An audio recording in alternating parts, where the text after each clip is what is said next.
This government meeting is brought to you by Eastworks and our local cable subscribers.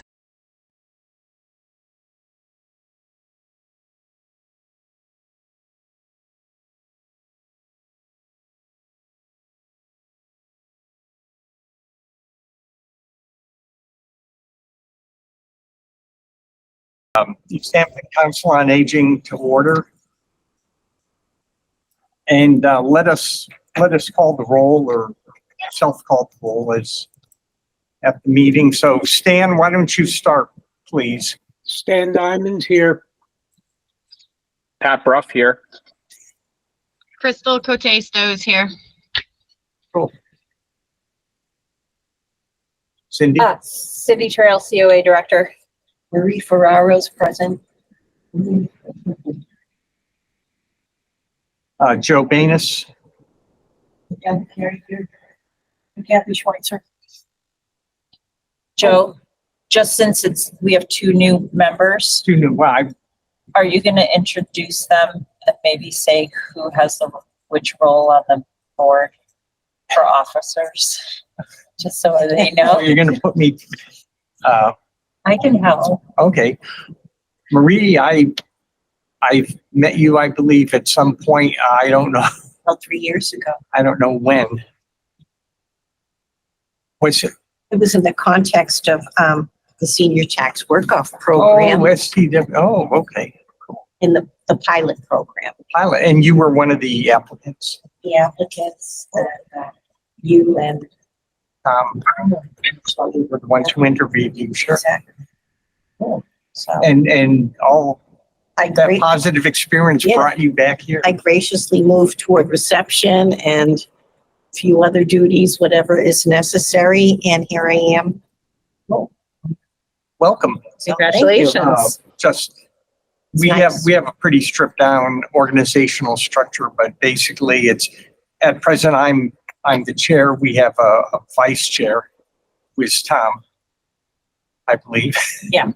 And then we have, Kathy is I hate to use the word secretary. Kathy is the recorder. And,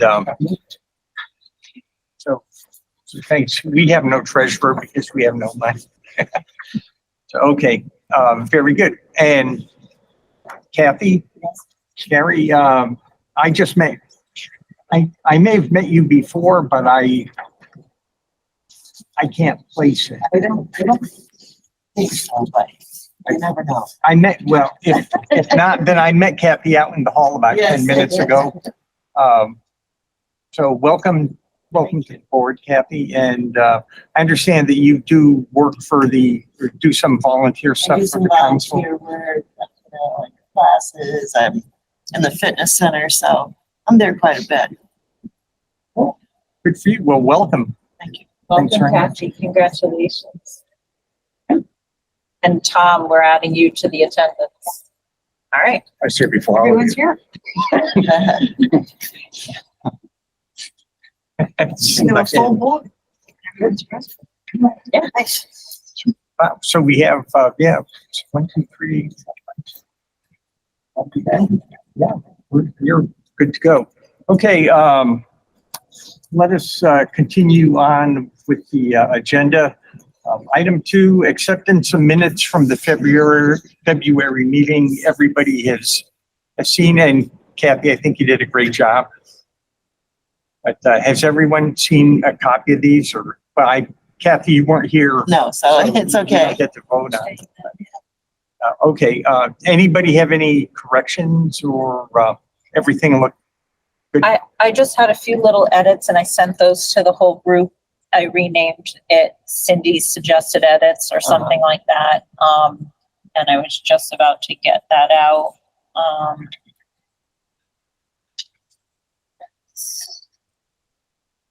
Was this the January 16th meeting that we're talking about? No, the February 20th. February 20th. 21st, I believe, or 20th. I don't want to slow us down and Send the edits on Google. yeah. Okay, you can pull them off and They were so minor, but there was one point that, wanted to fix. Mhm. So, okay.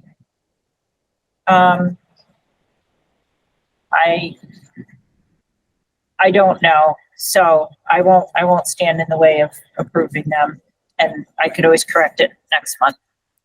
Sorry. Motion.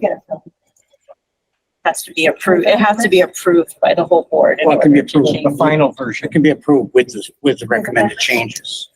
as amended. I'd make a motion to approve the February 20th meetings, I'm sorry, minutes with the amendments. Okay, discussion. All those in favor, raise a hand. Okay. All right, moving on to item 3, public speak. It looks like we're all members of the committee today. Do we have anybody from afar? Okay, public speak, there are no external speakers. Item 4, Highland Valley report. Patrick? Anything to report? No. Cindy, I did chat. I did try and have a little chat, but I want to connect with you after the meeting because you had asked me to look into, you guys wanted to try and connect with somebody.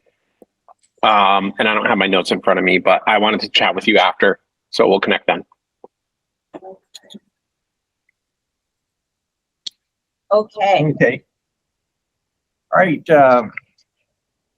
thanks, Patrick. Item 5, director's report. Cindy, it's all yours. okay.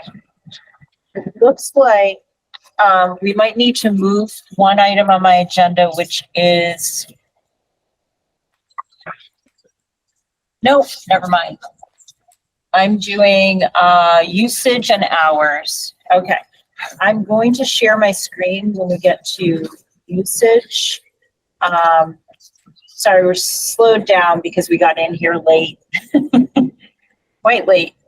Don't look at me, talk to your personnel director. You got in here at exactly noon. Okay, I just have It's to 3 minutes. prior. hook my computer up 3 to minutes this prior to meeting, noon. Thank you, Joe. and then we will be ready to go.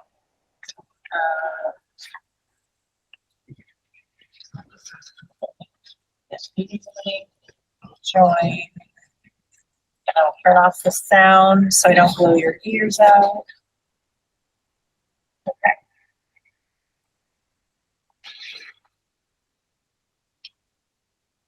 All right. Technology again. It is off, but okay, how's that now? Is there an echo? Okay, great. That's good. Okay, so let me share my screen.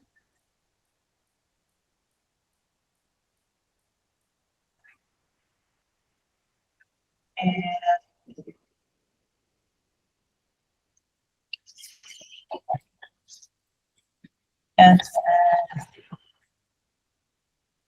okay, so what I wanted to do for you is give you some information as far as I can get it from my senior center that might be interesting. We don't have a lot of time now. We can talk about it some more another time. And let me see if I can embiggen it for those who are in the room.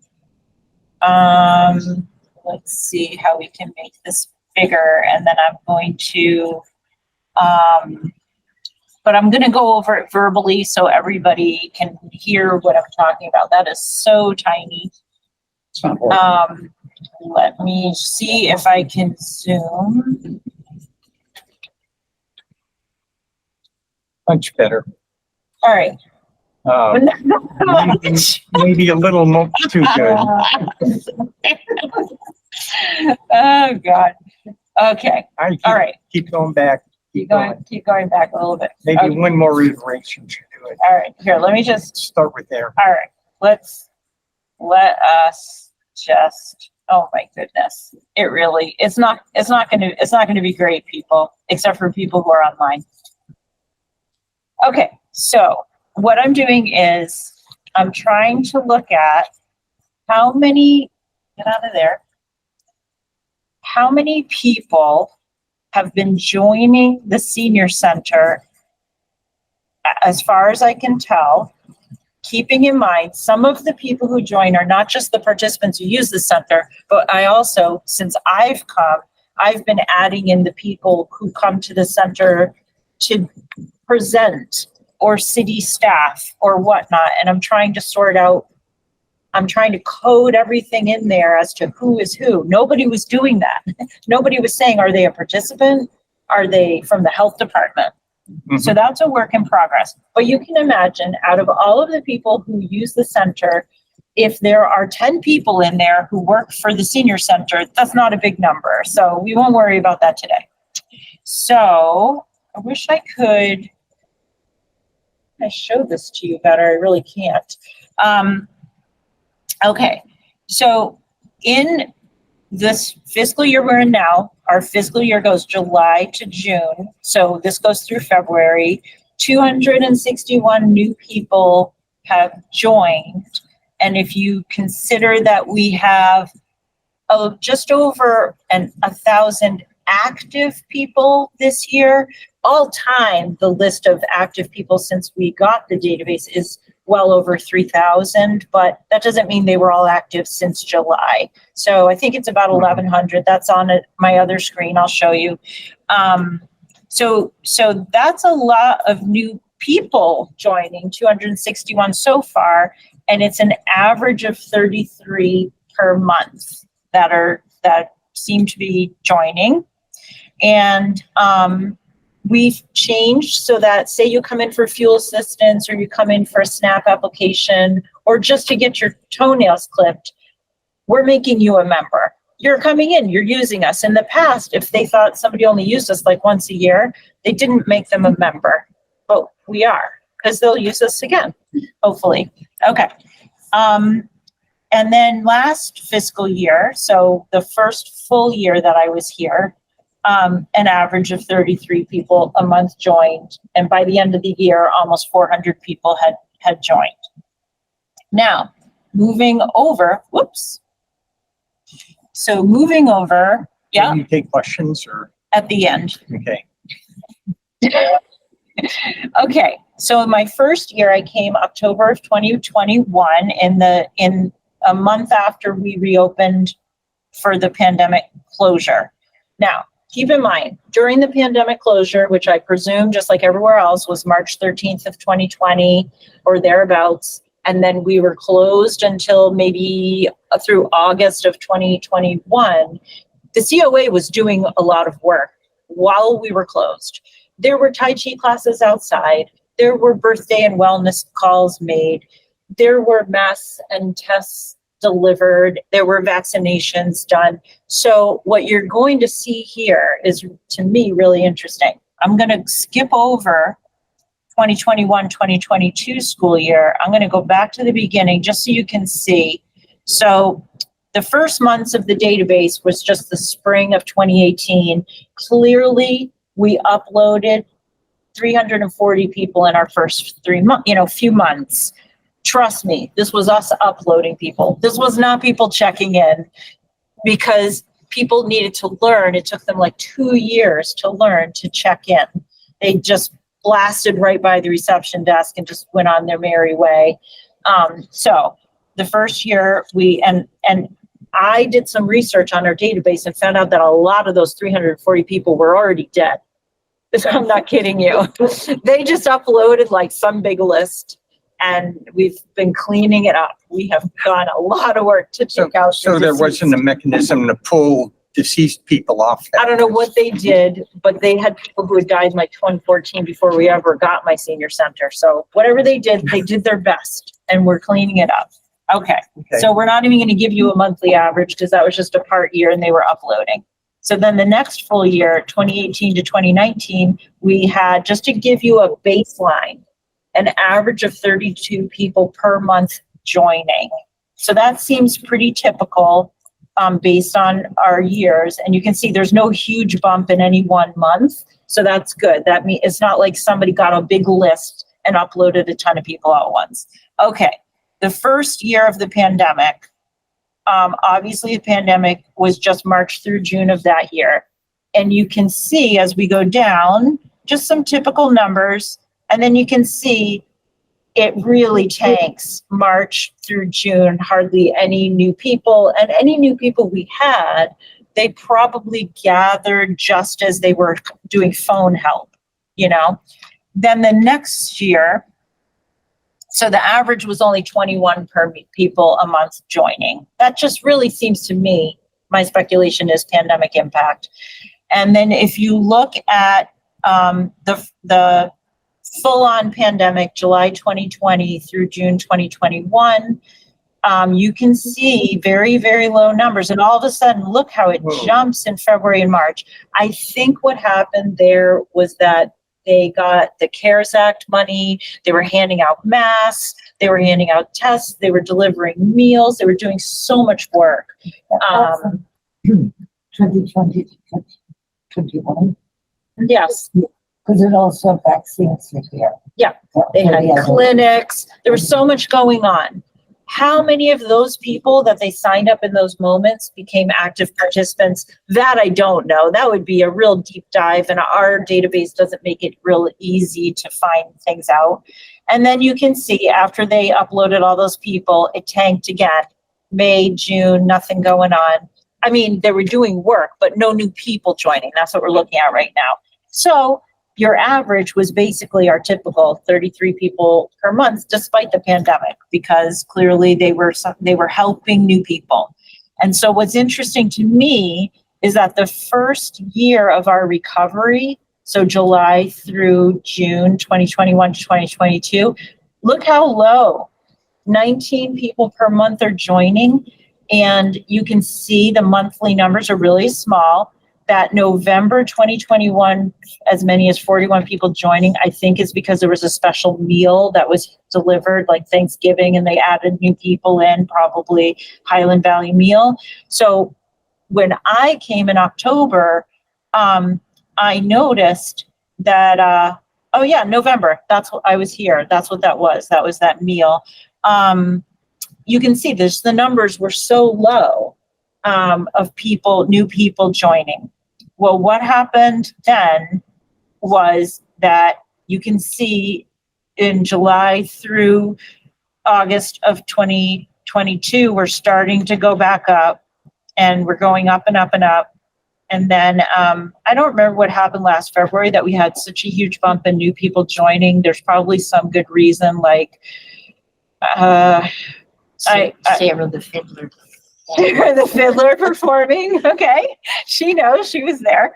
And then, so it was 33 people per month joining, and again this year. So I think that we've had a pandemic recovery, and that the number of people joining each month is typical, and that, so that's the joining statistics. I'm going to go over to how many people are active. Hi, Kate. I was just telling, this is Kate Thompson. She's principal clerk for the Council on Aging, full-time staff person, and she's going to be on a later agenda item. But so we're talking about how many people per month join us, and I was just showing them the pandemic impact and recovery and how we're back at our more typical place of number of people joining per month. But what's improved is that we're collecting a lot more information from them, like their email address, and carefully getting them as much as possible hooked up with services and with our e-newsletter. So we're spending more time per person joining, I think, than we did in the past. All right. So this is, what this is are people using the center. All right. So in FY24, incomplete year, right, just through February, this is the age breakdown of who uses us. And you can see that, and I don't want to go too long with my agenda items, so I might not go through every one of these years, but just looking at this year, you can see it's very typical that at senior centers, You have a lot more people over 85 than below 55. And you also have mostly people who are retired. So your age 55 to 64 is going to be significantly lower. And then where are they coming from? So 13% are coming from out of town. And those people who use us from out of town are passionate out of town users and heavy users often. And that is going to, later on, we'll segue into our out of town conversation. So I won't spend too much time on that right now. And if you want to compare over previous years, how many people were active and how many people are from in town and out of town, all this doesn't tell you how much do they use the center. Active could mean touched us once or 1,000 times, like Sandy or somebody who's not here today. I don't know. Is there anybody here who's a heavy user? And we'll talk about use, the amount of use in a bit. So just going across, you can see, so 1,069 active. Keep in mind, there's about 6,000 people 55 plus in Easthampton. So that's about a sixth of the people in Easthampton are active users. And last year, 1,359, obviously, we're only partway through the year. So I think we'll be on par with last year. And I'll let you know. The year before that, so 2 years ago, much fewer active people, still that pandemic recovery impact, 802 is our guess, maybe not. During the pandemic, as I just said, use, was similar to our recovery year because everything was counted, maybe they just handed out a meal and some masks to that one person, they're active for the year. And then going all the way back to the first full year of having my senior center, 794 active. And as for in town, out of town, you can see that was much lower during the pandemic. Look at that, because those people come in and do things. We didn't drive mass COVID tests and meals out of town. So very few people from out of town. Those might have been people who did Tai Chi outside or something like that. Okay, so how many people joined, how many people just overall are active and from out of town. And then in terms of those who were active, I just want to tell you about their genders, the last part. So we're about 72.5% female identifying, 27% male identifying, and just a few people have identified differently than female and male. And so that I did that count today. The other counts were done through February. That's why the number is slightly different. Male population is 307 or 27% versus 826 at 72.5%. And then there's 6 people identifying otherwise or unknown. Now, just so you know, the system defaults to female. I am guilty of uploading men and not changing the gender.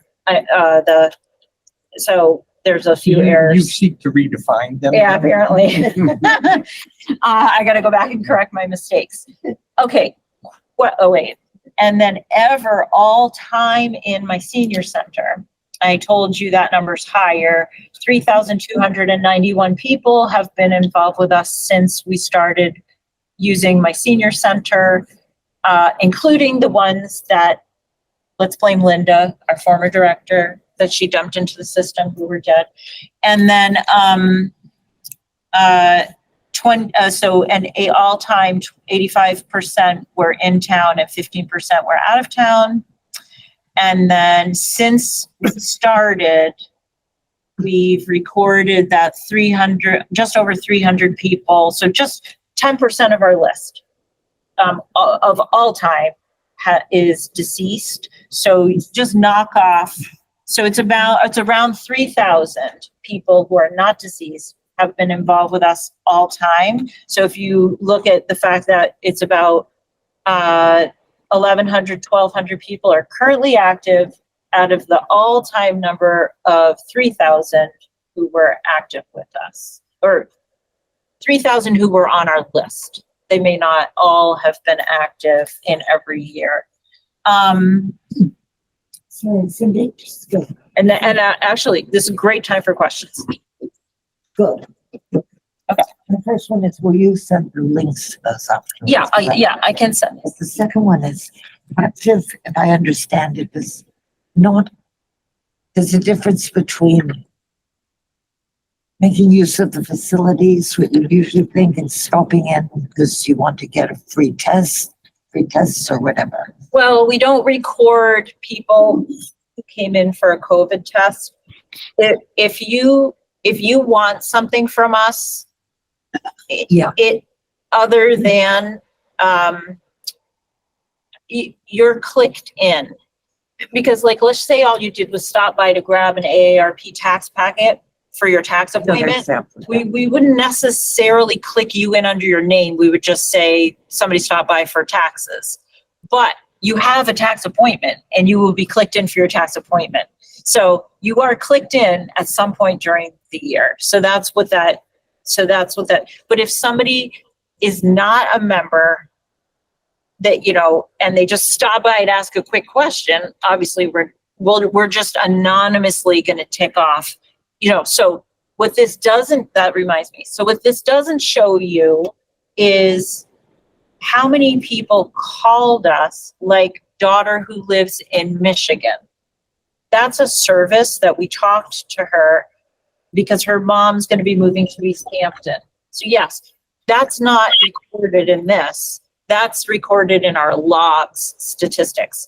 But our log, I'm not even going over those with you today. Our log statistics are a mess because it's apples and oranges now. In the past, every single touch, every single person who walked up and said, "Hi, front desk, I need a bottle of water," was ticked off as a touch, a contact. Nowadays, we don't do that. We record we record salient, significant things. But say somebody comes in to do a SNAP application, we record that. But then say they call us 10 times afterward because we're going back and forth about the documents they need. That might just be recorded as one SNAP application, and differently by each outreach worker. So to some extent, our logs and our stats are for the actual services are not comparable year to year. And we're all so relieved now and people can breathe because they're not constantly ticking off everything in my senior center. They're serving people face to face and not worrying about it as much. That's just organically happened. It wasn't a decision. So, but anyway, what we're talking about today is active people. Does anybody have any other questions about the usage of the center? And I'm obviously not giving you how many people used art, how many people used the specifics.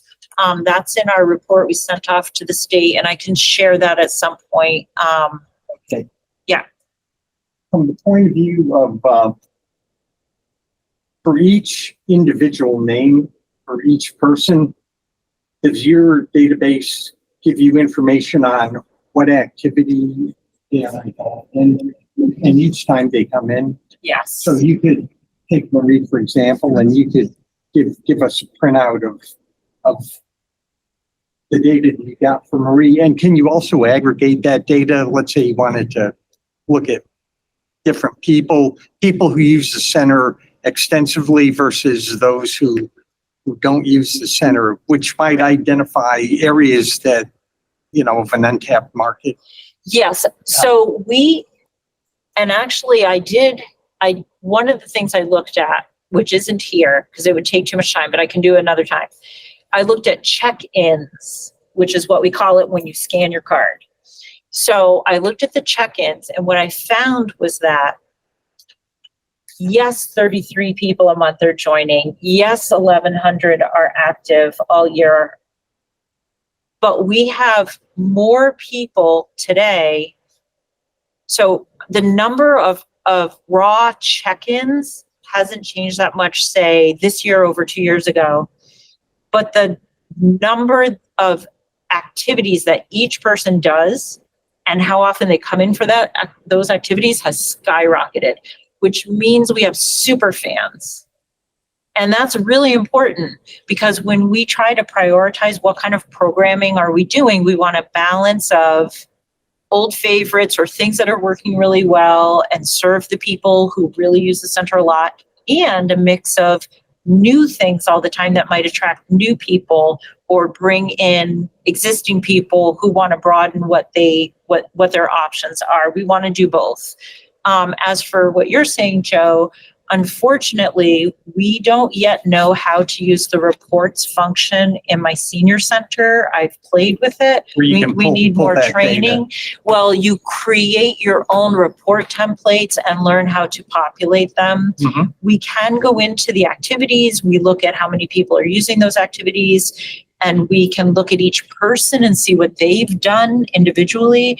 But as for going even deeper and trying to see of the people who use this, how much do they use it, is a more deeper dive, and it's very hard to use this database. And the reason I'm asking about that is that sort of information, when we get into the whole visioning part of the new senior center, trying to identify who are the potential allies, people who really love it, who are really heavily involved in stuff, who want, and they can, sort of speak to the need of, why they like us. So what I would say for the board is if you have any research questions, just submit them to me, because then what we can do is we have unlimited tech support from the database. We can sit down and meet with them remotely and go over our research questions and then figure out from the tech support person how to dial in and if we can grab that data. So don't hesitate to send me any research questions. This may or may not be a research question. It may be something that has to be physically asked of the users, but I'd be curious of the 12 or 13% from out of town. Mhm. Why are they coming here? Especially if there's a senior center at their town. Not that I'm trying to say they shouldn't be coming here, but obviously we're offering something that their senior center is not, or they've got an issue with their senior center that they obviously don't have with ours. I'd be curious of why out of towners find our senior center attractive. Yeah, what are we doing right? Oftentimes it's medical equipment, and I think that's a major category. Well, actually, we have Kate here. So if you don't, Kate, would you want to say anything about, because people do tell us all the time why they're coming from Southampton, et cetera. So just like having in-town people, we have out-of-town super fans, people who really want to participate in our activities. A lot of times it's because trips, which folks come from Northampton, Southampton. The Southampton Senior Center is very, very small. And I think they don't have a lot of activities. The Northampton Center is much larger, but I think they still haven't come all the way back yet from the pandemic, and that they're not doing nearly as many activities as we are, or different kinds of activities. But we have a lot of out-of-town interest in a lot of the art programs that we do, painting, when you make a craft of some kind, those kinds of things. And it tends to be the same folks over and over again. And our current policy now is that out-of-town folks are welcome to participate in any kind of what I would consider to be open activities. Most of our fitness programs, any kind of exercise classes that we have, folks from out of town can join our gym. It's a slightly elevated fee from in-town. It's $75 for in-town for a year. It's $115 if you're from out of town. But otherwise, your fees remain the same across the board. That's the only thing we charge out-of-towners for more. But when it's a class that has a limited availability, like a craft class or a trip or something like that, we always give first preference to Easthampton residents. And then so our out-of-town super fans, even though they call us right at the beginning as soon as the trip is available and there's all sorts of space on there, they're automatically waitlisted. So we put them on the waiting list in the hopes that the trip will either not fill with Easthampton residents, or that we'll have cancellations at the last minute and we'll be able to dip into that waiting list. And even in the ranking of the waiting list, we always offer to Easthampton residents first. Once we've drawn from that pool and all of those options are exhausted, that's when you move into the out-of-town folks. But it's a little tough because, again, they're super fans. They're really excited. They want to come and participate. They've got friends that live in Easthampton. Some are folks that used to live in Easthampton and now have moved out of town. So this was their senior center for a long time. So it can be tough, and folks are good about reminding us, and they say, so I want to sign up for these things, but I'm out of town, so I know I'll be waitlisted.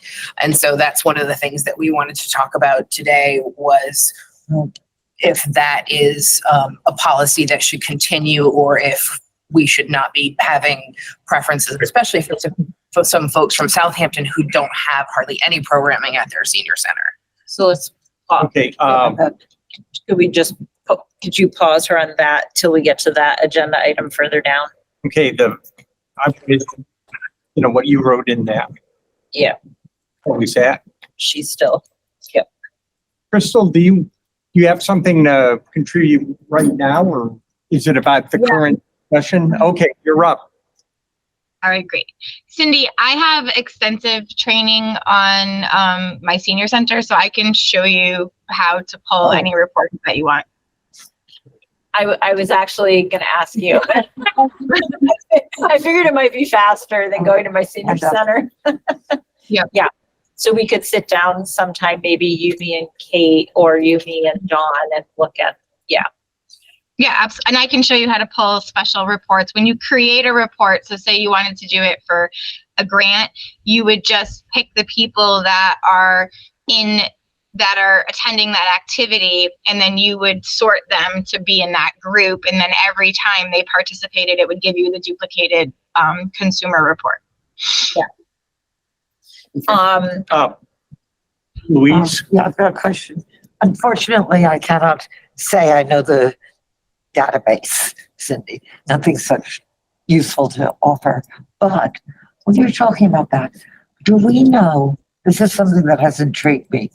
I joined a group called Creative Crafters when I first moved here, which was 5 years ago. And they had a list of Tuesdays we can go to this senior center. Wednesday there's this craft meeting at that center. And for a lot of reasons, I'd like to pull them out. Obviously not some. How much of those people are represented? Intended to be good. They're going for crafts and art, and they literally. Again, are they going to other senior centers? I don't know how we do it, but.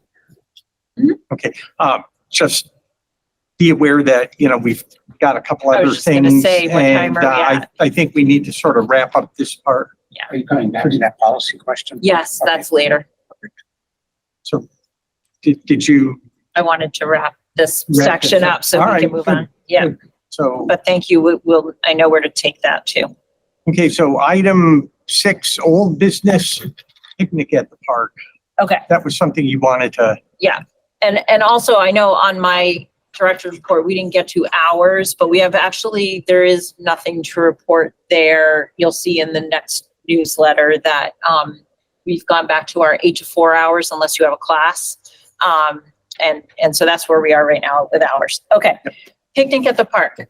So the picnic at the park idea, just to refresh everybody's memory, or in case you haven't heard, Thursday, June 6th, 4:30 to 6:30 p.m., Nonotuck Park, Pavilion number 4 near the bathrooms.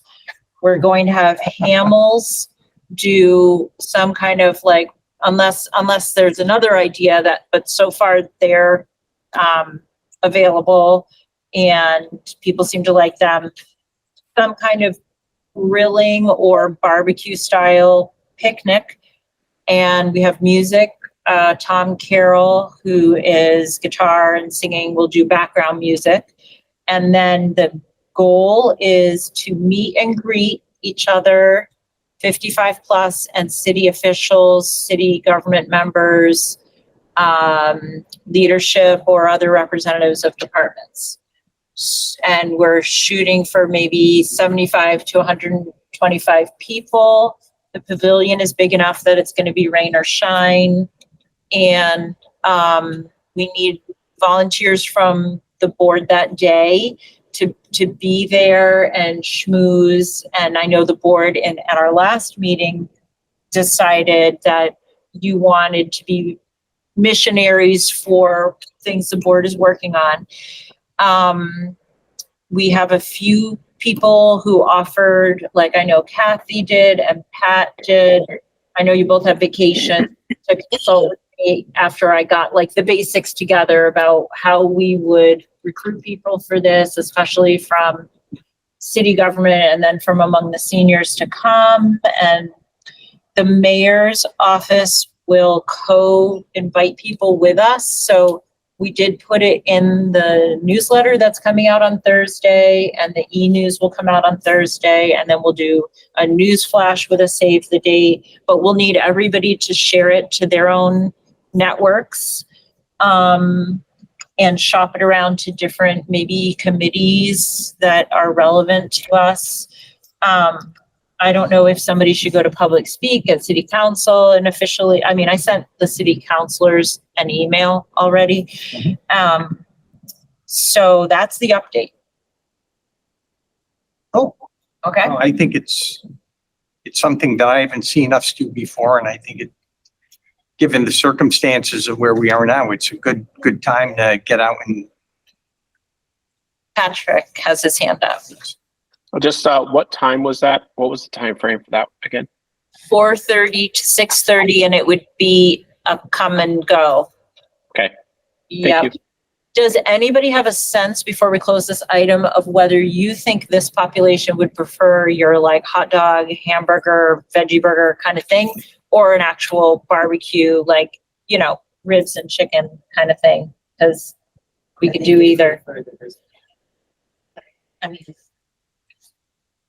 from a degustatory perspective, the ribs and chicken would be better, but from a practical point of view and probably financial, I think the veggie burger, meat burger, hot dog would be more doable. You'd be surprised because, say, with Hamels, you have to pay for somebody for the griller and the grill, even though the park has grills. So it's actually more expensive to have a live person grilling than for them to bring trays of pre-barbecued meats and things. It's interesting, but we could. Does the town have a kitchen certified person who could grill? That's an interest. So, okay, so that the small group could work on this. So the small group could work on this. There is another activity, another event called Cookout with the Cops or something like that. And what they do is they pull a temporary food permit and they have serve safe people. So I know the fire department wants to help. If we could organize people who are already serve safe certified and capable of pulling a food permit and running the whole cooking thing, that would be awesome and really fun instead of using a caterer. And actually, I'm waiting to hear back from the health department of whether we can have a caterer cater a public event. That's even a question. So if we can't do that, the other options are food trucks, which means lines of people waiting with that many people, and or this other method. And so the small group can refine this. I don't want to take up a lot of time here, but if you have ideas, you can send them to me. I'm fairly certain you can have an outside caterer for a public event. I mean, groups do it all the time. It may or may not. Politicians do it all the time.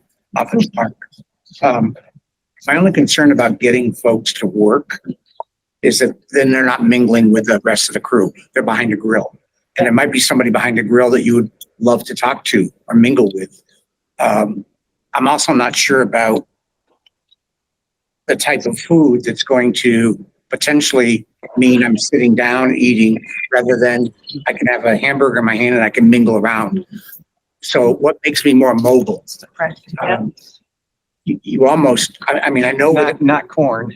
No, but I know with the over 55 crowd, you need to provide seating, but when the bank used to run events like this, you would provide as little amount of seating as possible because you wanted people moving, you wanted people mingling and talking and all of that. And if they sit down in one place and never move, you lose that impact. Mobility piece. And I wouldn't worry about the money. I mean, Hey, I'll find it somewhere. got about 12 minutes left. And given that Kate's here, I would suggest that we move on to policies 7C. Okay, without objection, I'm gonna go for it. Move to that. Item 7C. Okay. Kate, you're up. Well, I'm gonna prompt Kate a little bit. That's fine. So, okay, so Kate, thank you for coming. Kate, again, is the principal clerk of the Council on Aging, and she's heavily involved in registering people for activities and then registering people for rides. And you heard the first part of what she had to say was she described how it is that we open up to out of town versus in town. So what we're bringing to you today, just to set the stage, is that the state allows municipalities, the councils on agings, to make their own rules about who participates in the Council on Aging. So traditionally in Easthampton, it's been 55 plus, whereas in some towns it's 60 plus, or even 50 plus. So we're 55 plus. Our funding is such that we don't have to restrict our activities to 60 plus, even though one of our grants is really just for 60 plus, because we have enough other funding. So we're open for 55 plus. Even sometimes we'll do intergenerational activities, or we'll invite, family members to come who are under 55 for certain activities. And traditionally, what Kate and I have inherited from the past is this notion that you allow people from other towns to use, as long as pretty much they're not displacing people from in town. And that's a very different perspective from, say, I'll pick on Ludlow. I'm pretty sure that, say, for all those big popular meals they do, they may be talking about a restriction, I'm not sure, but people from out of town can sign up and they don't have to wait to see how many people from Ludlow are going to sign up first. So that's a different way of approaching it. So Kate, we want to hear from you. What are the pros and cons of what we're doing now? And what are the pros and cons of maybe some other ways of looking at it that you can think of? And then take questions from the board about, what is it that you're envisioning as we're currently constituted, the little place with very little parking. And then you could even ask questions about the future. So Kate, why don't you start?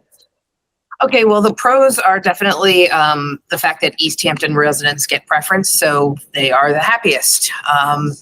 The folks from out of town obviously tend to be disappointed, but they also going in know that this is our typical policy.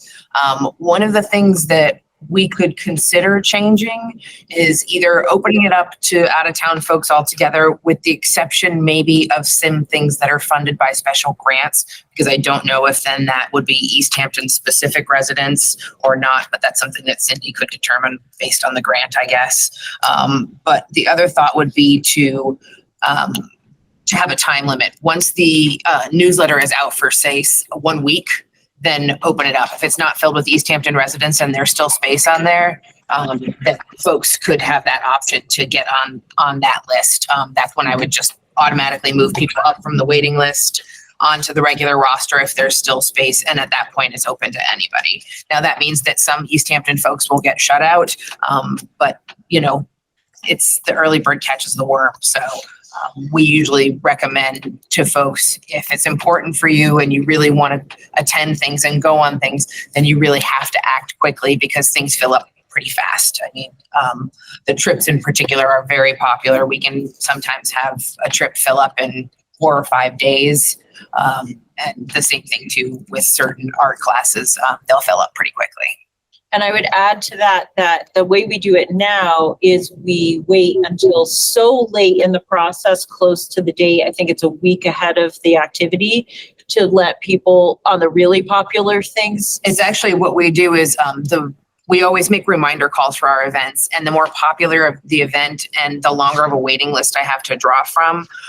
So if something was on Friday and I have, say, 8 people on the list, I won't wait until Wednesday to make those calls. We'll have reception start making those calls today, because we really want to actually hear from people. Yes, I still intend to come. I know about it. It's on my schedule. And then that also gives us a chance that if we do have, say, 2 or 3 cancellations, to dip into the waiting list, talk to people, gives enough time for people to get back to us, because you have to leave them messages. Some folks are still working or work part-time, so they're not always available right away. So sometimes it's a day or so before we have that response. So we want to give ourselves plenty of time, because we want to make sure that every available seat on a trip is filled whenever humanly possible. And so that's why I'm always, give myself plenty of time to fill those slots if necessary. So the benefit of changing things so that we, earlier in the process of the newsletter being available, that we allow people from out of town to sign up. The benefit of that is just people can make their plans, so right now that, they would have to wait longer. So the newsletter, say it comes out the week before the end of the month. If you gave people, say, Easthamptonites, say the 2 weeks head start, now you're on the second week of the month of the newsletter. People from out of town could start signing up for popular things. I don't know how much of a difference it would make to them, but it's something we were considering. And then what else were we considering? Well, I mean, like I said, we could either open it up altogether and stop excluding out of town folks and just have them be part of our, not make any kind of commitments, which would be, an option. I know that there are other senior centers that do that. Or we can do something like this, which is, just wait a certain amount of time and then open it up. I think those are pretty much our 2 options. My concern with the time limit is that those members who receive the e-newsletter, because they have connectivity, whether they're in town or out of town, they usually respond first. Mm-hmm. So if we have a time limit restriction, in a sense, we're penalizing residents or out of towners who are not connected to the, to the web. Oh, and just to let you all know, I know Crystal has her hand up for Joe, but in response to Marie, could I answer that, Joe? Sure. Okay, so or not answer, but just Respond. Just respond with, just so you know, when the newsletter comes out, it goes out in the morning. It's driven around town and dropped at all the drop-off points and put out at the senior center. We wait to send out the e-news, which has the link to the newsletter, until 1:00, and you would not believe the difference that makes. If we sent out that e-news first thing in the morning, those people would fill up those field trips before the people who read the print newsletter get a chance. And we've talked with people about this, and the people we've spoken with are comfortable with the idea that the digital version is going out only a few hours later. It really wouldn't be fair to send it out days later. We're really trying to transition people to get on that email, and also it's more accessible for those people who have like their computer can read aloud to them and they can't read the print newsletter. But anyway, so you've got Crystal. Crystal. Hi. I just have feedback that I think it's a wonderful idea to have the trips or to have the events. Can you hear me? Yeah. Okay. If you have the events, when you post them, that there's a cutoff date for, the priority Easthampton residents have till this date. And then after this date, it's open to everybody. That way the priority Easthampton residents who, their tax dollars are funding your senior center and the staff that are working there are prioritized for, the first week or 2 of sign up. And then after that point, it's open, to any of the senior center, participants. Okay, Kathy? That's similar to what I was going to say. The other question I had real quick, do we charge a membership fee for out of town people?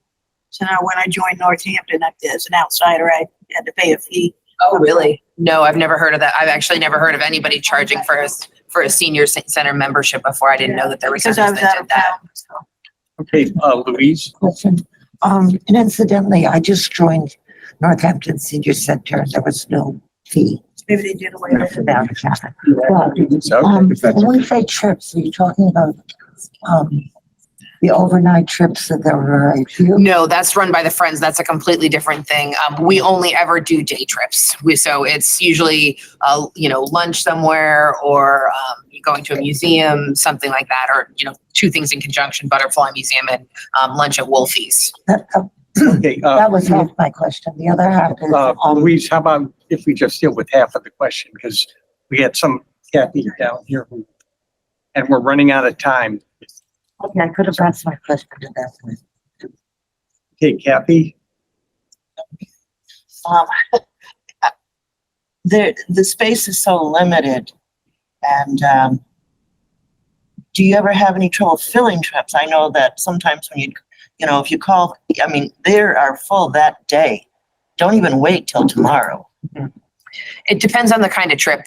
We do shopping trips sometimes too. Like we tried to do a trip to Trader Joe's last month, and we only had one person sign up for it. So we canceled the trip, but still found the person. Actually, it was Marie who gave her a ride as just a companion driver. So sometimes they don't, but usually if it's some sort of an activity or a trip to do something specific, right, they either get full or are pretty close to full. And anything that's got a meal involved almost inevitably ends up with a waiting list. So if there's, option for community dining, folks are really gone to that. Okay, Tom? So you had mentioned earlier about people that used to live in Easthampton. One of my concerns about excluding non-current residents is that we have a ton of Easthampton residents living in senior housing in Westfield, Agawam, Southwick, and they might have lived in Easthampton all their lives and just relocated to Armbrook or some of those Liberty, whatever they're. So when we say, sorry, you live in Agawam, but I lived the last 55 years of my life in Easthampton, I kind of get excluded. My other dovetail to that one, so it's not two, it's 1A, is when I get on a bus to go on a trip, does anyone else on the bus know where I'm from? No, in that we don't have, folks indicate no one wears name tags and says which city they're from or anything like that. But it tends to be the same group of folks that travel in these on the trips. And so they often become friendly with each other and they just know each other either from that or from other activities at the The center. only reason I asked that is if we ultimately adopted a Ludlow policy that says first come, first served, doesn't matter where you live. Is an Easthampton resident even going to know they got bumped for a Northampton resident? They might and they might not. If they know that the person's from Northampton and they know that their friend got shut out because I told them that they can't come because the trip is full, and then they show up and they see that there are 3 people from that they know or don't live in Easthampton, you're going to potentially hear about it. The other factor is a lot of out-of-towners will call and sign up. And also, I want to bring my friend with me or my companion. So it's not always a solo traveler participant. So apparently Ludlow is dealing with all of those issues. Okay, we're coming up on, We're past. probably past. Yeah.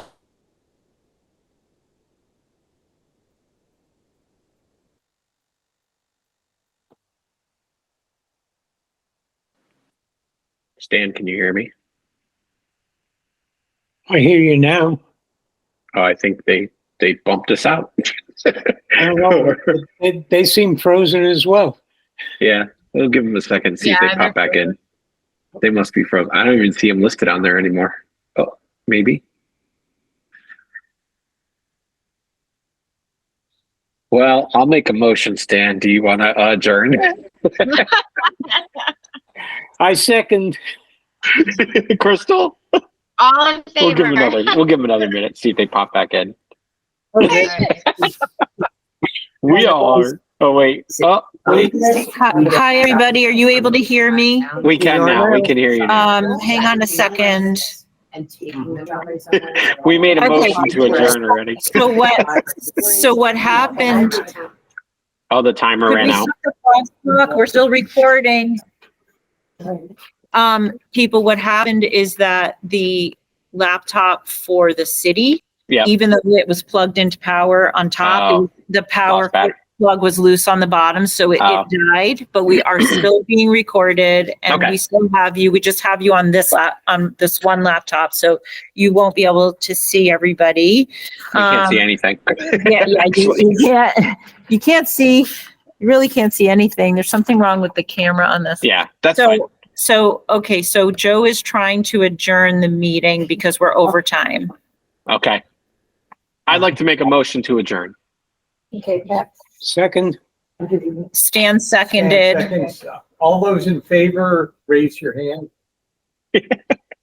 We all raised our hand. You can't. They all raised their hand. Are you good too, or?